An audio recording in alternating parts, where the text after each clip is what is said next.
आप देख रहे हैं इंडिया न्यूज का डिजिटल प्लेटफॉर्म। आपके साथ मैं रचना बंसल। कई बार सोशल मीडिया पर ऐसी खबरें हमारे सामने आती हैं कि हम अंदर तक हिल जाते हैं या फिर उन खबरों पर यकीन करना मुश्किल रहता है। महाराष्ट्र के ठाणे से एक ऐसी ही खबर सामने आई है और ये खबर आपको चौंका भी देगी, आपको डरा भी देगी और अंदर तक हिला भी देगी। दरअसल यहाँ पर एक 12 साल की बच्ची के बारे में मैं जिक्र कर रही हूँ जिसकी हत्या कर दी गई, वो भी बेवजह, बिना पूरी जानकारी जाने हुए। ठाणे में ये मामला सामने आया जहाँ पर 12 साल की मासूम बच्ची थी, उसे फर्स्ट टाइम पीरियड आए थे और पीरियड्स के दौरान ही उसके कपड़ों पर कुछ खून के धब्बे लग गए थे। ऐसे में उसका भाई जो कि करीब 30 साल का था, उसे शक हुआ कि बहन के साथ ये सब कुछ क्या हो रहा है और भाई को ये शक हुआ कि बहन ने किसी के साथ संबंध बनाए हैं, फिजिकल रिलेशन में इन्वॉल्व हुई है और इसीलिए उसके कपड़ों पर ये दाग आ गए हैं। वो पीरियड्स के बारे में यानी कि माहवारी के बारे में ठीक से जानता नहीं था, आधी अधूरी नॉलेज थी जो कि उस पर हावी हो गई और उसे ये शक हुआ 12 साल की बच्ची पर कि उसका किसी से कोई अवैध संबंध है और इन्हीं संबंधों के चलते उसके साथ ये हो रहा है। जब उस बच्ची से यानी कि अपनी बहन से उसने इस बारे में सवाल पूछा और ये पूछा कि ये सब क्या हो रहा है, तो बच्ची ठीक से जवाब नहीं दे पाई।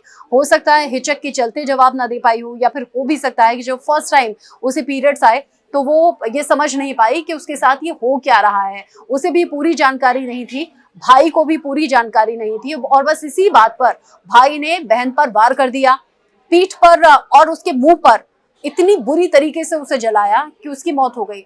जब उसे जख्मी स्थिति में अस्पताल पहुंचाया गया, जब ये पूरा मामला पुलिस के सामने आया तो पुलिस भी हैरान रह गई, परेशान रह गई और अस्पताल में जब इस बच्ची को इस हालत में ले जाया गया तो डॉक्टर्स भी हैरान रह गए कि ऐसा भला कैसे हो सकता है।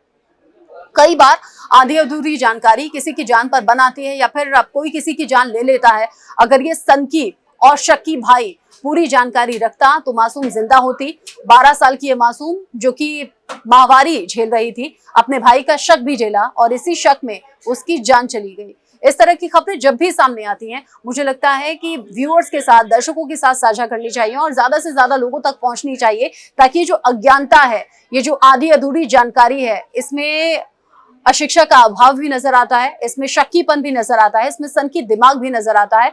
अगर चाहता तो भाई इस बारे में इन्वेस्टिगेट कर सकता था, अपनी बहन से या फिर किसी और से बात कर सकता था, ये जान सकता था कि असली वजह क्या है, लेकिन उसने जल्दबाजी की और उसने अपनी खुद की बहन की जान ले ली। इस खबर को सुनने के बाद मैं स्तब्ध हूँ, हैरान हूँ। आपको कैसा लगा? आप क्या महसूस कर रहे हैं? बताइएगा।